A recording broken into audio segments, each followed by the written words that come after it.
They're called button cells, coin cells, or watch batteries. By any name, these tiny round batteries pose a choking danger to small kids. And if a child succeeds in swallowing a button cell, the battery may short-circuit in the moist esophageal environment, burning the tissue. A few thousand kids wind up in emergency rooms each year after swallowing a button battery. But a team of Harvard and MIT researchers that includes prolific inventor Robert Langer thinks they have a partial solution, a protective coating.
Scientists covered batteries with a material, technically a quantum tunneling composite, in which microparticles of conductive metal are suspended in an insulating layer. Under most circumstances, including inside of a child, the layer is non-conductive. But when the material is subjected to high pressure, the microparticles are squeezed close enough together to carry a current. One such pressurized environment is the typical battery compartment in a small device. You often have to force the battery into place.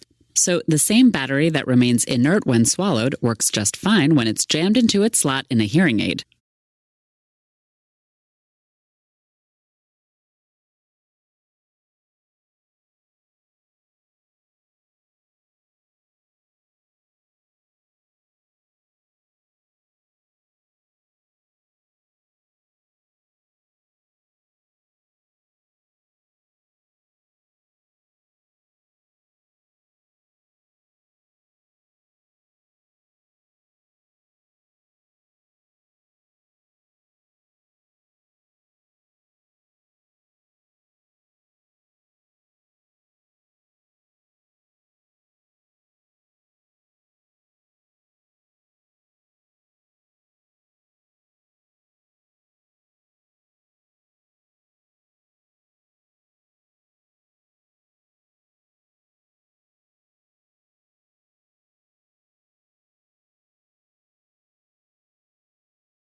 The waterproof design would also protect batteries from corrosion in high humidity.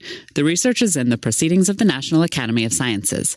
Tests with pigs found the coated batteries to be gentle on the porcine esophagus.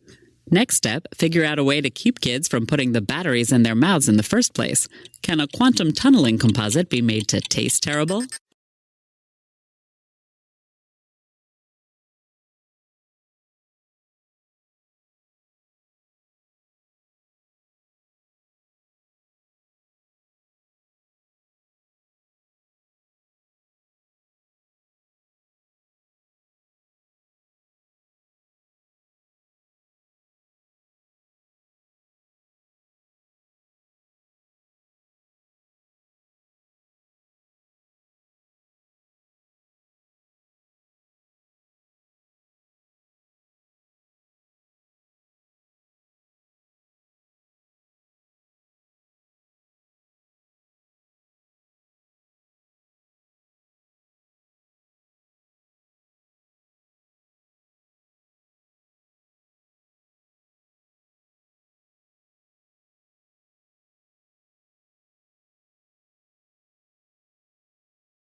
If Alice is smart, and Bob's even smarter, working together they would A. be twice as smart, B. be half as smart, or C. form a task force and get nothing done. According to new research, the answer is none of the above. It would actually depend on how well they get along. What makes a group good at what it does? A team of scientists put their collective heads together and divided volunteers into groups of 2 to 5. And they asked these groups to perform a variety of tasks, from brainstorming answers to questions like, what can you do with a brick, to team typing blocks of complicated text.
What the researchers found is that the intelligence of individual group members was not a good predictor of how well the group as a whole performed. The teams that did best rated high in social sensitivity. Their members interacted well, took turns speaking, and included more females than groups that did poorly. The study is in the journal Science. So, if you're looking for a recipe for group smart, don't automatically reach for the biggest brains. Try adding some heart, and at least one person who knows what to do with a brick.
Modern humans are masters of multitasking. We eat while driving, watch TV while studying, And when Dr. Evil gets... and of course talk on our cell phones while doing, well, everything. How do we do it? A study in the July 16th issue of Neuron suggests that though we can train our brains to work faster as we juggle, we never actually manage to do more than one thing at a time. Our brains aren't really built to handle the sort of parallel processing we think we're capable of. The good news is, studies have shown that extensive training can make us better at doing two things at once. But how?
One theory is that with lots of practice, some routines become automatic, and if we don't need to run every little thing past the part of the brain that spends time thinking about stuff, we can multitask just fine. But this new study finds that that's not the way it works. Turns out that multitaskers still consult the prefrontal cortex, but training gets the thinking brain to think a little faster. So we're actually switching tasks quickly enough to appear to be doing them simultaneously, which is still nothing to shake a stick and sneeze at.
They call it culturomics. The obvious play on the word genomics looks at trends in human thought and culture. But scientists say culturomics has been hampered by a lack of quantitative data. So researchers at Harvard, along with Google, Encyclopedia Britannica, and the American Heritage Dictionary, have come up with a new tool. It's a database of 5.2 million books published since the year 1500.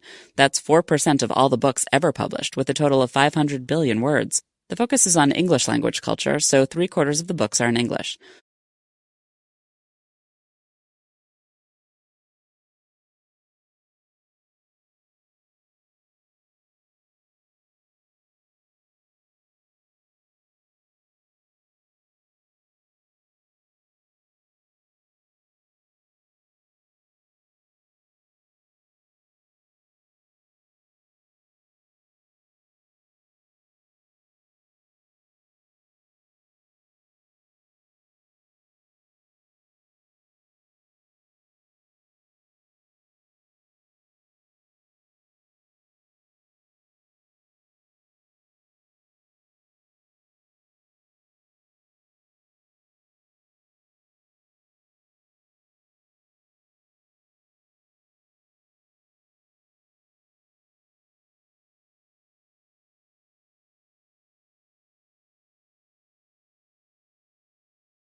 Among the first findings of the research published in the journal Science, about 8,500 new words enter the English language annually, but many of them don't end up in dictionaries.